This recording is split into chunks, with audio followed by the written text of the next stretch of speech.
Com a chegada da nova aliança, a lei prescreveu. O texto é claro, Romanos 10, versículo 4. O fim da lei é Cristo, para a justificação de todo aquele que crê. Isso porque a lei ela não poderia justificar ninguém. A justificação é por meio de Cristo, por sua obra, por sua graça e através da fé. Então, o texto é claro e o entendimento perfeito é esse. O fim da lei é Cristo, para a justificação de todo aquele que crê. Então, a lei teria que prescrever, porque ela não justifica ninguém e a justificação está apenas em Cristo Jesus. Mas hoje, nós vamos olhar com mais detalhes para a lei e vamos entender por que ela entrou em desuso após o tempo da reforma, né? Como nós já lemos outro dia aqui nessas lives, que foi até o período da reforma, até um tempo em que passaria por uma reforma. Mas vamos atentar para mais um detalhe. Nós já falamos sobre o fim da lei, por que a lei teria que entrar em desuso, mas hoje nós vamos atentar para o detalhe de que a lei ela tinha um caráter profético. A live de hoje está espetacular. Se você quiser, o momento de compartilhar é agora. Inclusive você que está assistindo a gravação, compartilhe antes que saia do ar, só vai ficar por 24 horas. Me dá uma licencinha que eu só vou ativar aqui uma função para que eu não receba ligações durante a live. Só um instante. Pronto. Voltamos e vamos em frente. Vamos prosseguir na mesma dinâmica dos outros dias, em respeito ao seu tempo, em respeito ao seu horário. Talvez você esteja aproveitando o horário do almoço. E se você quiser depois rever, acompanhe a gravação que vai ficar disponível no Instagram por 24 horas. Bom, vamos entender um pouco mais sobre o porquê a lei ela entrou em desuso. Já ficou claro, já entendemos que ela teria que acabar porque ela não justificava ninguém. E a justificação é só por meio de Cristo, da obra salvadora de Jesus Cristo. Mas o que a Bíblia diz? Romanos capítulo 16, versículo 25 ao 27. Romanos 16, versículo 25 ao 27. Ora, ao Deus que é poderoso para confirmar vocês, segundo o meu evangelho, e a pregação de Jesus Cristo, conforme a revelação do ministério guardado em silêncio desde os tempos eternos, e que agora tornou-se manifesto e foi dado a conhecer por meio das escrituras proféticas. Veja, olha o nível que a live está chegando hoje, hein? Veja que nós estamos saindo do escrito, propriamente dito, do que está escrito, e estamos entrando no campo da revelação aqui. Presta atenção para você entender. Então aqui está dizendo que a revelação do mistério guardada em silêncio desde os tempos eternos, ou seja, desde a eternidade passada, essa revelação estava em silêncio, ela era guardada, era um mistério escondido em Deus, e que agora tornou-se manifesto e foi dado a conhecer por meio das escrituras proféticas. Então veja, aquilo que estava em oculto, aquilo que ainda era um mistério, foi revelado através das escrituras proféticas. Quando a Bíblia fala escrituras, você já sabe que escritura faz menção à lei e os profetas ao Velho Testamento. Então, escrituras proféticas dá aqui o entendimento do caráter profético às leis. O caráter profético a algumas passagens do Velho Testamento, e algumas eu vou citar aqui para vocês durante a nossa live de hoje. Concluindo aqui o versículo. Segundo o mandamento do Deus eterno, para a obediência da fé entre todas as nações a este Deus único. Então, o texto finaliza mostrando o objetivo, Eu vou ler de novo agora sem parar, preste atenção. O texto começa falando o que está acontecendo e qual o objetivo, por que que aquilo aconteceu. Então, o texto vai dizer que existia um mistério escondido em Deus, desde tempos eternos. O texto vai dizer isso. Por quê? Como foi revelado? Para quê? Vai dizer lá no final, eu vou ler tudo, preste atenção. Ora, ao Deus que é poderoso para confirmar vocês, segundo o meu evangelho e a pregação de Jesus Cristo, conforme a revelação do mistério guardado em silêncio desde os tempos eternos, e que agora tornou-se manifesto e foi dado a conhecer por meio das escrituras proféticas, segundo o mandamento do Deus eterno, agora vem a conclusão, para a obediência da fé entre todas as nações a este Deus único. Pegou? 3 coisas. Obediência da fé entre todas as nações a este Deus único. Então nós vemos aqui que o propósito deste mistério que estava escondido desde a eternidade em Deus ser revelado para as pessoas através das leis proféticas. O propósito era levar as pessoas à obediência da fé, a obedecer pela fé, todas as nações terem acesso a essa fé e a um Deus único.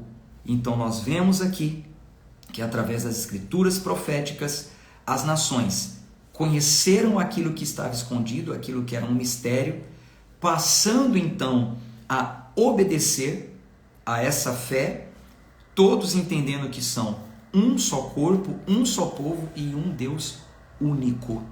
Esse era o objetivo exclusivo. Algumas pessoas às vezes colocam aqui nos comentários, está sem áudio. Feche o aplicativo e volta. Às vezes é pontual, às vezes é só no seu celular. Às vezes acontece isso. Aí você fecha e volta, tá bom? Agora, se estiver acontecendo com mais pessoas, faz sinal de fumaça. Comenta bastante, de repente realmente deu problema na live para geral. Então veja, esse mistério oculto desde a eternidade é Cristo. É Ele quem, desde antes que o mundo fosse o mundo, já era e já estava com Deus. Esse era o mistério oculto. As pessoas do Velho Testamento, do passado, não conseguiam enxergar com clareza aquilo que nós hoje enxergamos com clareza. Mas por meio da revelação da Escritura e das Escrituras proféticas, eles foram tendo acesso e conhecendo este Deus. Muitas vezes a Bíblia ela vai citar profecias alegóricas através de imagens, através de através de figuras, de encenações. Muitas vezes vai acontecer isso. A gente vai ver no Velho Testamento muitas profecias apontando para Cristo.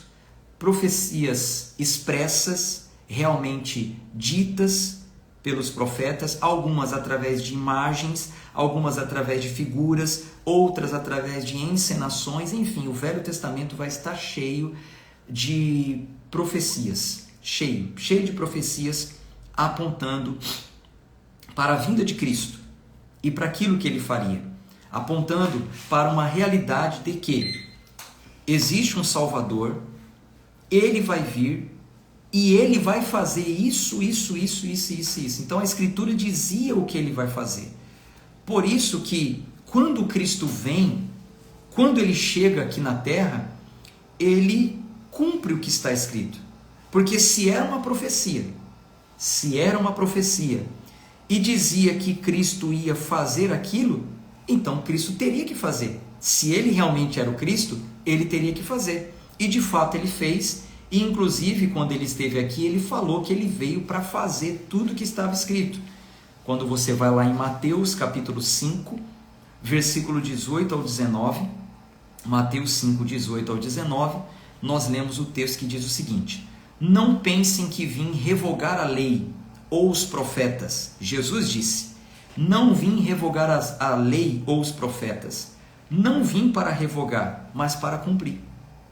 Porque, em verdade lhes digo, até que o céu e a terra passem, nenhum i ou um tio jamais passará da lei, até que tudo se cumpra.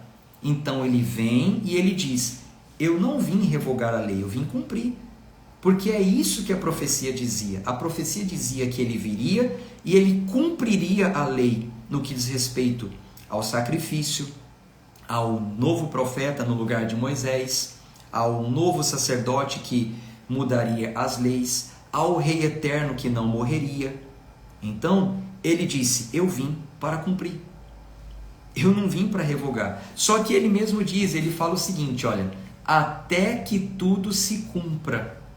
Então, Jesus, ele confirma que as leis tinham um caráter profético. Ao dizer, eu vou cumprir, então, quando Jesus disse, eu vou cumprir, então ele está confirmando, olha, o que estava escrito na lei e nos profetas, realmente era uma profecia, é verdade. Inclusive, eu vou cumprir. Inclusive, eu vou fazer. Eu não vou revogar, eu vou fazer. Então, ele fortalece o que eu estou falando para vocês hoje, que a lei, ela tinha um caráter profético. Ela apontava para algo que iria acontecer lá na frente. Então, Jesus não revoga, mas ratifica, né? Ele dá uma nova interpretação, e isso a gente vai falar mais para frente com mais detalhes sobre essa nova interpretação. E ele fala, até que tudo se consuma. E onde foi que ele deu o grito de estar consumado? Enquanto ele não deu o grito, tudo teria que ser cumprido. Mas depois que ele deu o grito, está consumado, então cumpriu. Coloque aí nos comentários, onde ele deu o grito de estar consumado. Comente, você que está acompanhando a gravação em outro horário também. E aliás, vocês trouxeram um convidado hoje? Conseguiu falar com alguém, trazer alguém? Se não no ao vivo, fala para assistir a gravação. Vamos espalhar a verdade, vamos compartilhar a palavra de Deus. Onde foi que Jesus deu o grito de estar consumado? Na cruz. Exatamente, Silvio. Washington, na cruz. Jaqueline, né? Na cruz, exatamente. Então, ali ele deu o grito, está consumado. A profecia, ela é um anúncio daquilo que vai acontecer. Então, a profecia só tem validade até que aquilo aconteça. Mais uma vez, a gente entende por que a lei teria que acabar. Porque as leis, elas diziam profecias. E as profecias são um anúncio do que vai acontecer. Aconteceu? Acabou. Já aconteceu. Cristo veio, ele cumpriu e terminou. A lei, ela só apontava, anunciava o que iria acontecer. O autor da carta aos Hebreus, ele dá um exemplo muito bacana. Ele diz que a lei, ela era apenas uma sombra. A lei, ela era uma sombra do que aconteceria em tempos vindouros. Isso está escrito em Hebreus capítulo 10, versículo 1. Hebreus 10, versículo 1. Ora, visto que a lei é apenas uma sombra dos bens vindouros e não a imagem real das coisas, nunca consegue aperfeiçoar aqueles que se aproximam de Deus com os mesmos sacrifícios que ano após ano continuamente eles oferecem. Então, aqui já faz cair por terra aquele ensino herético, aquela doutrina que já virou doutrina de certas igrejas, mas é uma doutrina herética, onde diz que o sacrifício nos aproxima de Deus. E o sacrifício que eu falo não é o sacrifício racial e de corpo não, tá? Que o sacrifício racional, desculpe, racial não, racional, o sacrifício racional, esse tem que ser apresentado. A Bíblia diz isso, esse tem que ser apresentado, tá? O seu corpo como sacrifício, a sua vida abnegada, devota, a sua obediência, esse tem que ser apresentado. Mas o sacrifício do ritual levítico, olha o que diz o texto. Ora, visto que a lei é apenas uma sombra dos bens vindouros, era só uma sombra, apontava para o que iria acontecer no futuro, e não a imagem real das coisas, nunca consegue aperfeiçoar aqueles que se aproximam de Deus com os mesmos sacrifícios que ano após ano continuamente oferecem. E a gente vê pessoas escravas disso até hoje, ano após ano oferecendo sacrifícios, achando que aquele sacrifício, aquele dinheiro, aquele valor aproximaria a pessoa de Deus. Não mais, acabou. Se um tempo foi assim, por um período de aproximação, de cobertura de pecados, hoje não é mais assim. A lei naquele tempo, ela serviu para legislar o povo, para organizar, colocar o povo dentro ali, né, de 4 linhas, de uma obediência, mas ela também apontava para o futuro.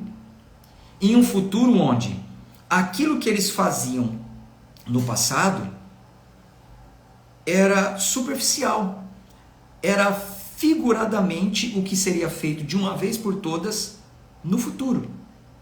Se eles apresentavam um sacrifício naquele tempo para cobrir pecados temporariamente, porque não justificava, não tirava o pecado, aquilo estava apontando que um dia haveria um sacrifício permanente que tiraria o pecado do mundo. Não é o que diz a Bíblia? Que Cristo é o Cordeiro que tira o pecado do mundo? Então, muitas coisas que aconteciam no passado serviam para aquela época, para que as pessoas tivessem uma noção do que ia acontecer no futuro, mas apontavam para uma realidade futura. Quando o autor da carta aos Hebreus ele fala sobre uma sombra, né? A lei era uma sombra e não a imagem real das coisas. Essa imagem real nós só conseguimos saber quando Cristo vem. Quando ele vem, ele traz a revelação da imagem real. Aquilo que ainda estava em oculto, aquilo que ainda era um mistério, aquilo que ainda estava de forma bem intrínseca, né? Nas escrituras, por revelação, eles teriam que ir descobrindo. Cristo vem e revela. Por isso ele chama de uma sombra. Quer ver? Eu vou te dar um exemplo aqui. Espera aí. Deixa eu te dar um exemplo aqui. Ó, então ele está dizendo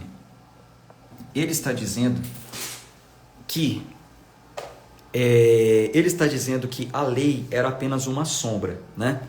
E não a imagem real das coisas. Então, deixa eu te mostrar aqui, por exemplo, uma sombra.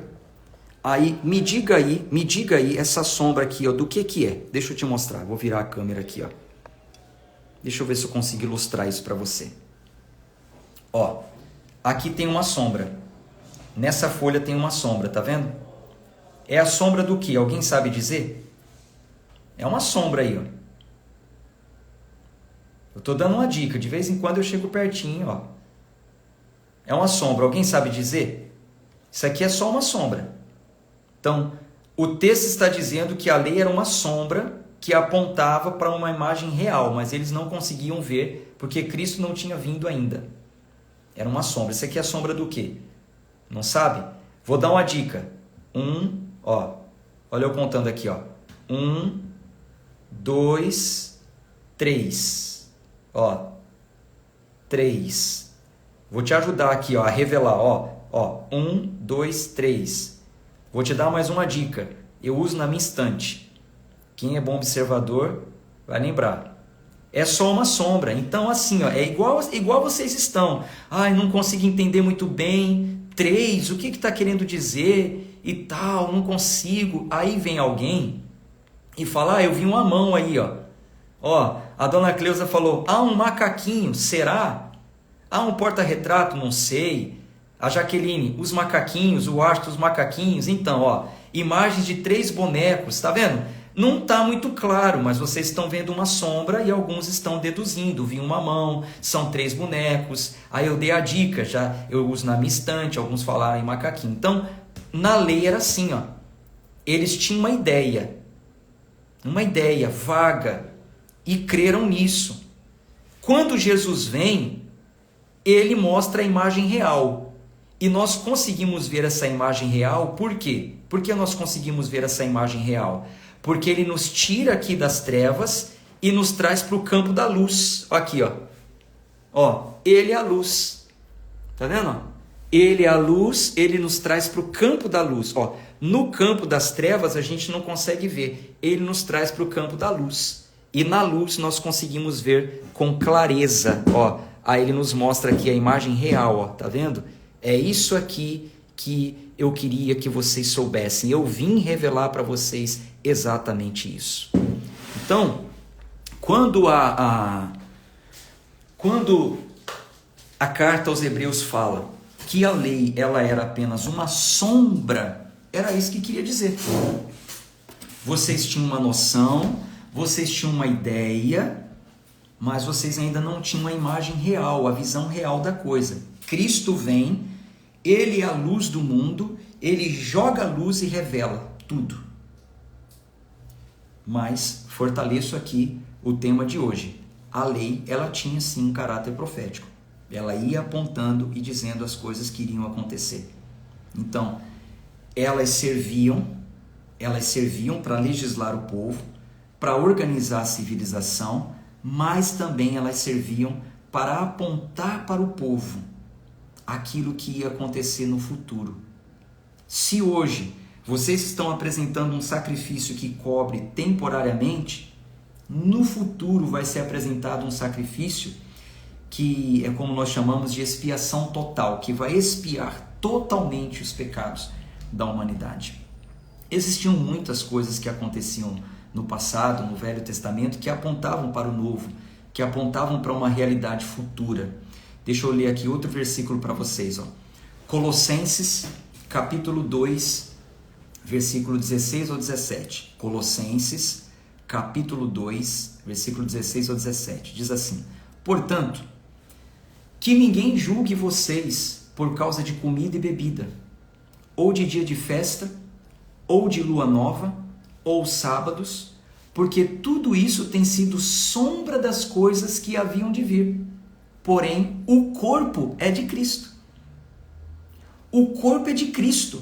Então, se no passado vocês guardavam festas religiosas, comidas específicas, essa eu como, essa eu não como, festa de lua nova, sacrifícios e etc e tal, hoje não mais.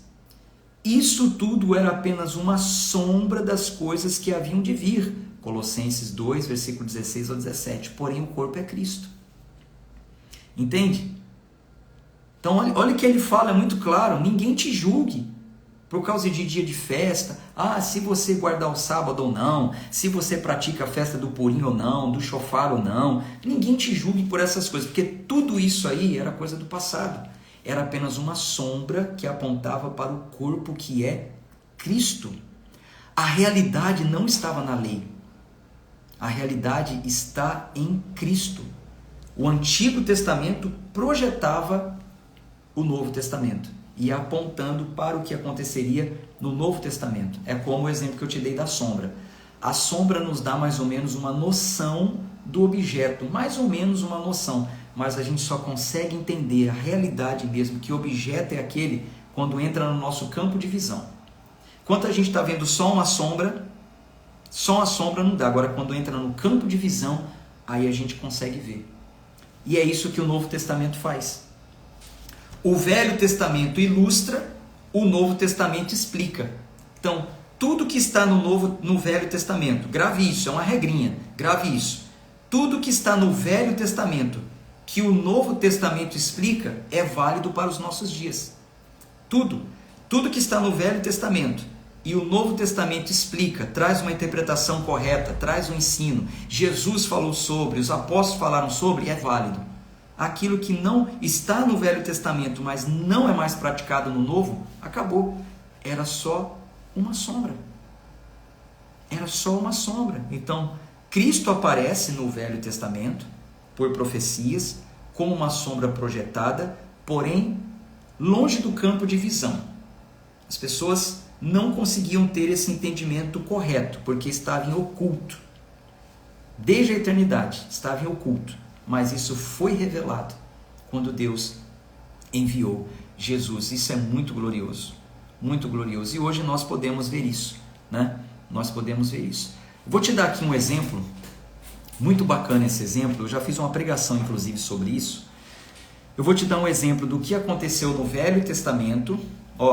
Grava essa frase aí, Tira o print aí, depois posta com essa frase que a Ana colocou, o Velho Testamento.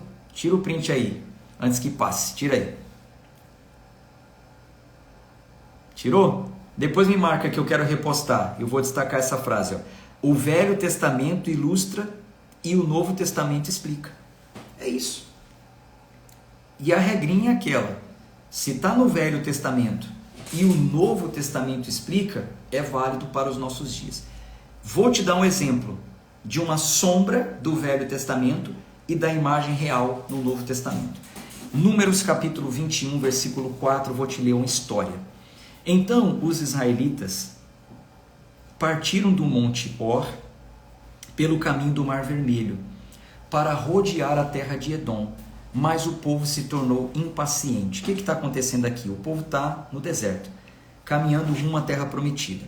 Quando eles chegaram ali, próximo a Edom, eles tiveram que rodear a terra. E aí eles ficaram impacientes. Não estou aguentando mais, Moisés, a gente está caminhando muito tempo no deserto, a gente nunca chega nessa terra prometida. Chega, não quero mais. E falou contra Deus e contra Moisés, dizendo, então, o povo reclamou contra Deus e contra Moisés, dizendo, por que vocês nos tiraram do Egito? Porque vocês, olha, Deus e Moisés, falando com Deus também, por que vocês nos tiraram do Egito? Para que morramos nesse deserto, onde não há pão nem água? Já estamos enjoados dessa comida ruim. Olha só, olha que ingratidão. Deus tirou o povo da escravidão do Egito, eles estavam caminhando rumo à terra prometida, a demora não era de Deus, era só 40 dias, demorou por causa da rebeldia deles, e eles chegam e falam, já estamos enjoados. A gente não tem pão e nem água aqui. Claro que tinham, Deus fez sair água da rocha muitas vezes. O maná descia do céu, o pão do céu, claro que tinha, mas o que eles falaram? A gente está enjoado. É igual aquelas pessoas, sabe aquele crente viciado em massagens? Sabe aquele crente viciado em novidades? Sabe aquele crente viciado apenas nos movimentos? Ele está numa igreja bacana, uma igreja saudável, pregação do evangelho, exposição bíblica. Aí só porque vai na cidade um pregador de fora, que é do manto, que é consagrado, que trouxe a fita, que trouxe o cajado, que foi em Israel, que é renomado, que é isso, que é aquilo, e que vai revelar, e que vai falar o CPF, aí ele vai atrás dessas coisas. Aí ele vai. Eu não estou falando quando você vai participar de um seminário, eu também vou. Quando vem um pregador renomado na cidade, que é tradicional, vai dar uma aula, vai fazer um culto diferenciado, maravilhoso. Agora eu não vou atrás de propostas, não.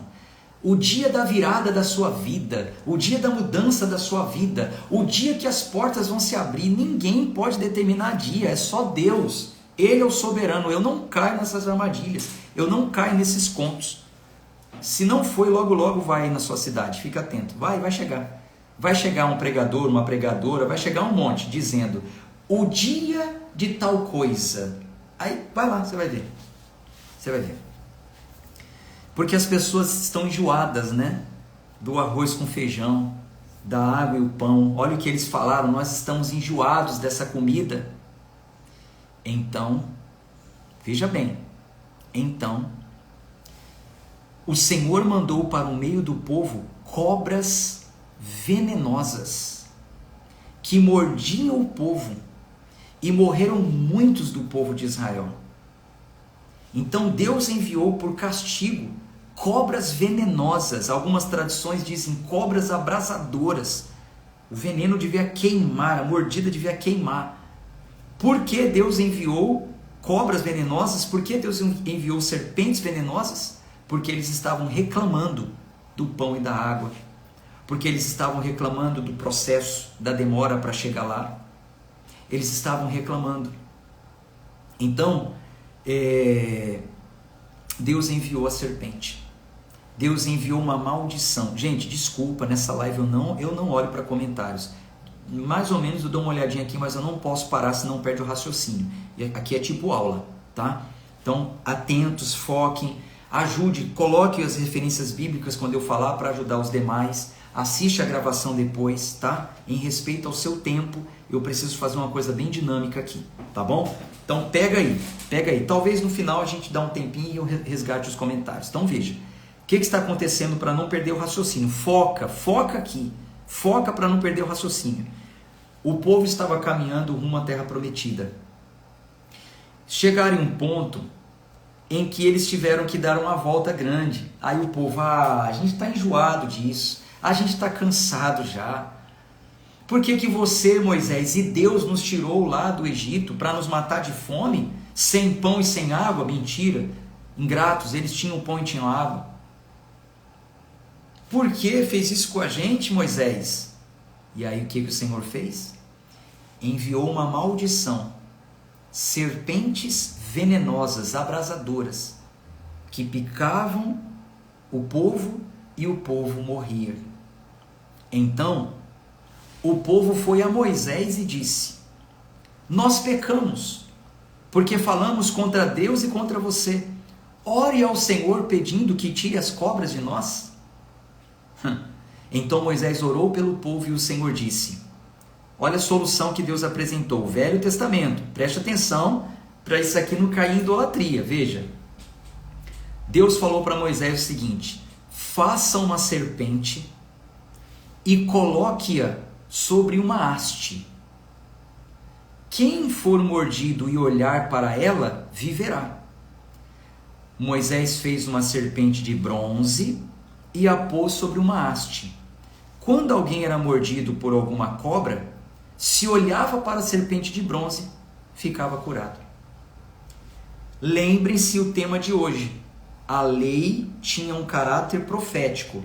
Era uma sombra que apontava para o que estaria por vir.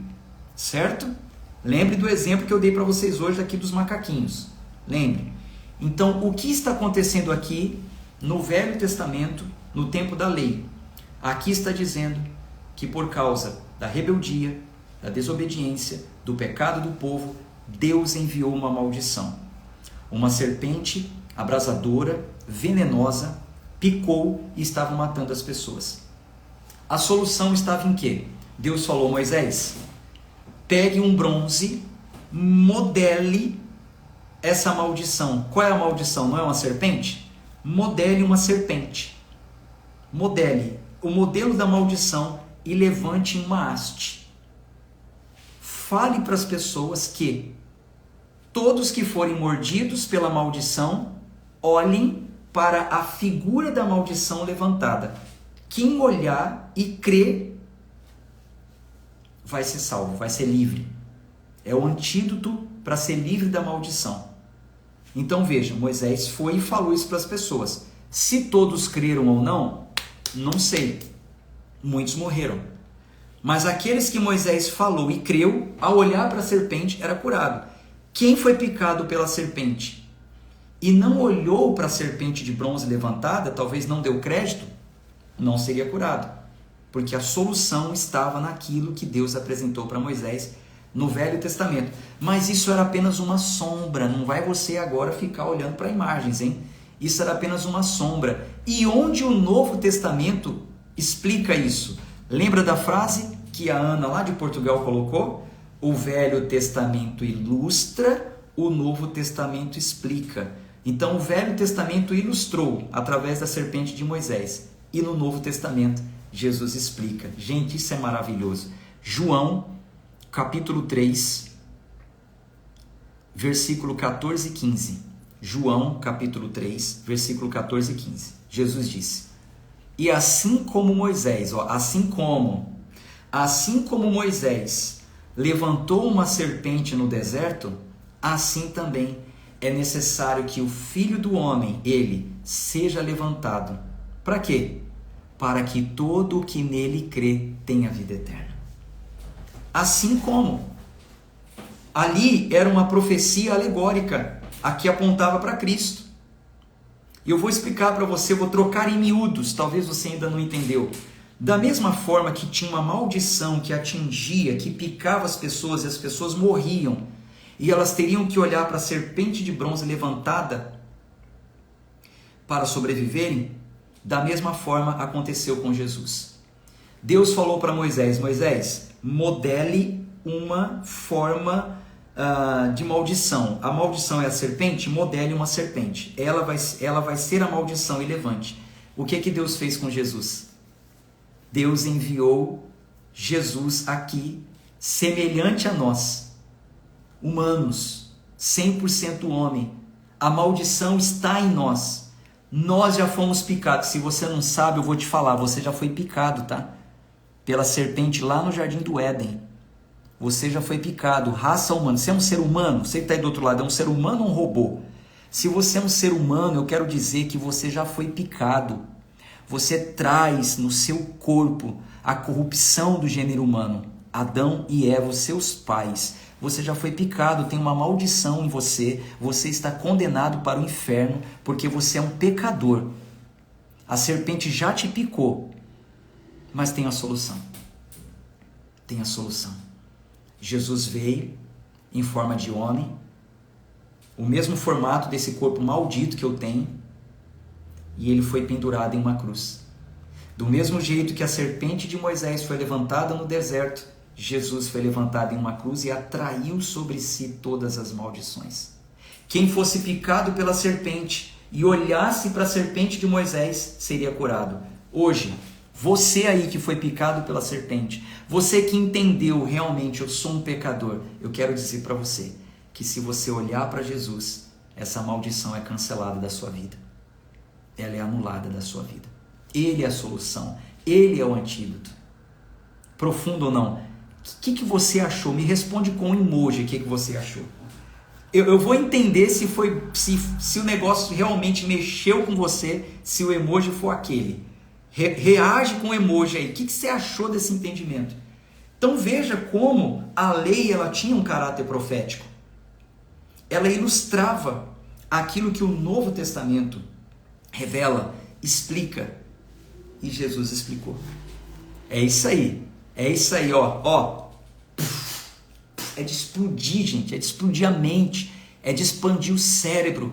Abre cada dia mais. Nós estamos encaixando as peças, lembra da primeira live, primeira ou segunda? Nós estamos encaixando as peças do quebra-cabeça. No final você vai ter assim, ó, o que é a graça de Deus, você vai entender, porque todas as peças vão estar muito bem encaixadas. Ai, pastor, eu perdi as primeiras peças, você está em desvantagem. Você vai ter que depois resgatar. Você vai ter que resgatar. Só vai entender completamente quando você olha para o quadro amplo, completo, todas as pecinhas encaixadas. E essa peça de hoje é muito importante. É importante que você entenda o caráter profético da lei. E se ela era profética, ela também teria que acabar, porque a profecia anuncia um cumprimento. Cumpriu, acabou. E o Novo Testamento vem decifrando, desvendando, revelando aquilo que ainda estava em oculto. Então, quem olhar para Jesus é livre do antídoto. Mas o que significa olhar para Jesus? Não é simplesmente olhar para uma imagem pendurada na parede. Olhar para Jesus significa você olhar para o que Ele fez por nós. Você entender o que Ele fez por nós. A sua obra salvadora. O castigo que Ele pagou. O preço que Ele pagou. Aquilo que Ele quer que você faça. As obras que Ele preparou para que você caminhe nela. Isso é olhar para Jesus. Não é apenas ter uma imagem na parede e dizer, eu estou olhando para Jesus. Ô meu Jesus Cristinho, me salva. Não. Isso era no tempo de Moisés. Levantou a serpente, olhavam, tudo bem. Estava ilustrando o que aconteceria na frente. Quando Jesus ele disse essa passagem, revelando a ilustração, eu vou continuar o texto. Eu vou ler o texto completo agora para você entender. Veja, Jesus disse assim, João capítulo 3, agora eu vou do 14 ao 16. Diz assim, e assim como Moisés levantou a serpente no deserto, assim também é necessário que o Filho do Homem seja levantado, para que todo aquele que nele crê tenha vida eterna.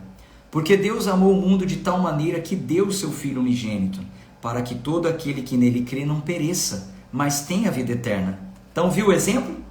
Você já viu essa passagem várias vezes. Deus amou o mundo de tal maneira para que todo aquele que nele crê não pereça. Talvez você não entendeu muito bem, mas quando você lembra que as pessoas estavam perecendo por causa da mordida da serpente, e Jesus dá o exemplo, ele fala, assim como Moisés levantou a serpente, as pessoas estavam perecendo e ao olhar para a serpente foram curadas, Deus amou o mundo de tal maneira que me enviou para vocês e aqueles que creem em mim não vão perecer. Olha como o entendimento fica muito mais claro quando você pega todo o contexto em uma visão ampla da Bíblia, desde Velho até Novo Testamento.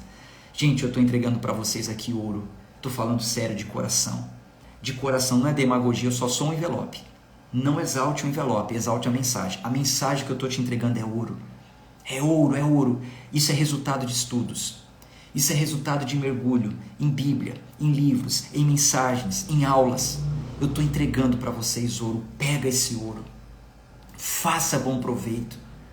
Abre a sua mente, porque a partir do momento que a sua mente se abre, cada vez você vai entendendo melhor as coisas. Cada vez você vai entendendo melhor. Isso é muito profundo. Concluindo aqui, porque Deus enviou o seu Filho ao mundo, não para que condenasse o mundo, mas para que o mundo fosse salvo por ele. Quem nele crê, não é condenado. Opa, para tudo agora, ó. Quem nele crê, não é condenado. Mas o que não crê, já está condenado. Lembra que eu falei que você já foi picado? Quem não crê, já está condenado. Você não vai ser picado ainda pela serpente. Você já foi, meu irmão. Lamento te informar. Você já foi picado. Você só tem uma solução agora. Só uma solução. Aliás, de duas, você só pode escolher uma coisa. De duas, uma. Ou você escolhe viver com esse veneno dentro de você, te matando aos poucos até a morte eterna, ou você aceita o antídoto, que é olhar para Jesus, que é reconhecer as suas misérias. É reconhecer, como o povo falou, Moisés, pecamos, falamos contra Deus, falamos contra você, pecamos. De duas, você só tem uma solução. Uma escolha, aliás. Uma escolha, e uma delas apenas é a solução. Então veja, as pessoas do tempo de Moisés, elas teriam que crer nessa mensagem. Moisés falou, olha para a serpente para ser livre. Hoje é a mesma coisa. Eu estou aqui pregando o evangelho, eu estou aqui fazendo lives falando sobre a graça. Aí, meu irmão, se você crê, será salvo. Se você não crê, não posso fazer nada. Você tem que crer na mensagem, não em Moisés, não no homem. Você precisa crer na mensagem. Quem não olhar para Jesus, quem não reconhecer o que ele fez, permanecerá picado pela serpente até a morte, e morte eterna. Você tem noção do que é isso? Diga para si mesmo, eu olho para Jesus. Diga para si mesmo, eu olho para Jesus. Eu tenho que olhar para Jesus, sempre para Jesus. Olhar para Jesus me constrange. Do contrário do que eu vivi um tempo atrás, quando eu olhava para Jesus, eu olhava de uma forma triunfalista. Ele venceu, eu vou vencer. Eu vou arrebentar, eu vou ter. Eu olhava para Jesus, eu achava que ele desceu do céu, foi modelado em maldição para me dar um carro. Ele desceu do céu, foi modelado em maldição, morreu na cruz para me dar dinheiro. Hoje, quando eu olho para Jesus, eu sinto vergonha. Eu tenho constrangimento. Quando eu olho para Jesus, eu falo, meu Deus, era para eu estar ali. Mas ao olhar para Jesus, ele diz, meu filho, eu estou aqui por você. Eu estou tirando a maldição de você. Olhe para Jesus da forma certa. Olhe para Jesus da forma correta. Gente, olha só. A Bíblia ela tem muitos paralelos de ilustrações e explicações. Eu te dei um, a serpente de Moisés. Existe um outro paralelo que é sobre a Páscoa dos judeus. Já ouviu falar da Páscoa dos judeus? Quando eles saíram do Egito, Deus falou para matar um cordeiro e eles cearam a Páscoa dos judeus. Então, existe um paralelo entre o que foi ilustrado ali, o cordeiro, o sangue passado nas ombreiras das portas, enfim. Existe um paralelo da Páscoa com a ceia do Senhor, mais conhecido como Santa Ceia. É uma explicação muito profunda. Se eu fosse falar sobre isso aqui, a gente teria que ficar mais 2 horas. Eu tenho uma aula na plataforma Renovação da Mente que fala qual é a revelação desse paralelo. A Páscoa dos judeus e a Santa Ceia. É uma ilustração maravilhosa para você entender o real significado da Santa Ceia. Hoje não, porque a plataforma está fechada para novos assinantes. Mas o dia que eu anunciar, entra para a plataforma. Vai lá, veja os conteúdos, acesse os conteúdos, assista as gravações. Depois que você tiver abastado, pode sair, não tem problema. Não tem problema. Mas fique aí já com a sua antena em pé. Agora não, porque está fechado. Mas quando eu falo, olha, abriu, vou receber mais tantas pessoas na plataforma, aí você vai lá e acompanha. Existem muitas ilustrações, né? E Não dá para a gente ficar falando todas aqui apenas nessa live. Mas para a gente encerrar, eu quero falar com vocês sobre uma profecia explícita e não alegórica. Explícita mesmo. Orada, falada. Uma profecia que Deus deu ao profeta Isaías. Eu quero ler para você. E eu quero que você ouça essa profecia com temor no seu coração. É uma profecia que apontava para Cristo, desde o Velho Testamento. E quando eu começar a ler, você vai entender que realmente ela já aconteceu. Isaías disse assim: quem creu em nossa pregação? E a quem foi revelado o braço do Senhor? Porque foi subindo como um renovo diante dele e como raiz de uma terra seca. Não tinha boa aparência, nem formosura. Olhamos para ele, mas não havia nenhuma beleza que nos agradasse. Era desprezado e o mais rejeitado entre os homens, homem de dores e que sabe o que é padecer. E como um de quem os homens escondem o rosto, era desprezado e dele não fizemos caso. Certamente ele tomou sobre si as nossas enfermidades e as nossas dores levou sobre si. E nós o considerávamos como aflito, ferido de Deus e oprimido, mas ele foi transpassado por nossas transgressões e esmagado por causa das nossas iniquidades. O castigo que nos traz a paz estava sobre ele, e pelas suas pisaduras fomos sarados. Todos nós andávamos desgarrados como ovelhas, cada um se desviava pelo seu próprio caminho, mas o Senhor fez cair sobre ele a iniquidade de todos. Ele foi oprimido e humilhado, mas não abriu a boca. Como o cordeiro foi levado ao matadouro, e como ovelha muda diante dos seus tosqueadores, ele não abriu a boca. E pela opressão e pelo juízo, ele foi levado de sua linhagem a quem se preocupou, e quem se preocupou com ela. Porque ele foi cortado da terra dos viventes, foi ferido por causa das transgressões do meu povo. Designaram-lhe a sepultura com os ímpios, mas com o rico ele teve a sua morte, embora não tivesse feito injustiça, e nenhum engano fosse encontrado em sua boca. Todavia, ao Senhor agradou esmagá-lo, fazendo-o sofrer. Quando ele der a sua alma como oferta pelo pecado, verá a sua posteridade e se prolongará os seus dias. E a vontade do Senhor prosperará nas suas mãos. Ele verá o fruto do trabalho da sua alma e ficará satisfeito. Tomara que ele esteja satisfeito com a gente. O meu servo, o justo, com o seu conhecimento justificará muitos. Ele trouxe o conhecimento para nós e nos justificou. Porque as iniquidades deles levará sobre si. Por isso, eu lhe darei a sua parte com os grandes, e com os poderosos ele repartirá o despojo, pois derramou a sua alma na morte, e foi contado com os transgressores. Contudo, levou sobre si o pecado de muitos, e pelos transgressores intercedeu.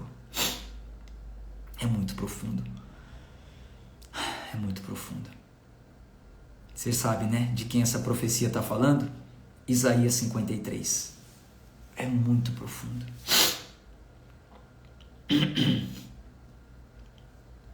Ele verá o fruto do trabalho da sua alma e ficará satisfeito. Eu espero todos os dias satisfazê-lo, porque ele trabalhou muito por mim, ele lutou muito por mim, ele pagou muito por mim, eu não mereço, sou pecador. Eu quero satisfazê-lo todos os dias da minha vida. Para mim é um prazer estar aqui, trabalhar para ele, negar a minha vida, negar tudo que esse mundo possa me oferecer, para trabalhar única e exclusivamente para ele. Eu quero que ele se agrade de mim. Eu quero que ele fique satisfeito. E sabe o que eu quero? Que ele fique satisfeito com você também, meu irmão. Eu quero que ele fique satisfeito com você também, minha irmã. Que você encontre prazer na graça e em servir ao nosso Deus. Muito profundo isso. Bom, eu vou ficando por aqui na nossa live de hoje. Quinta-feira a gente volta. E na quinta-feira eu vou falar sobre um outro extremo. Vou falar sobre um outro extremo na quinta-feira. Qual é o extremo? O extremo de algumas pessoas que não querem pôr um fim naquilo que Jesus já colocou. Existe esse extremo. Aqueles que insistem em não colocar em desuso o que já foi descontinuado. Aquilo que servia apenas para sombra, para muitos hoje em dia, é aplicado como lei. Tem gente que ainda está debaixo de lei. Eu quero falar sobre isso na próxima live. Essa live vai ser de explodir o cérebro.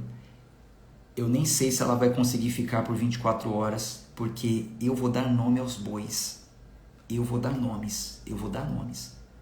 Porque tem muita gente que não quer colocar em desuso aquilo que já foi colocado e está obrigando pessoas a fazer o que não é para ser feito mais. Eu vou dar nomes, eu vou falar, a live vai ser profunda, se prepara. Quinta-feira, meio-dia. Tá bom? Um abraço de fé e de força.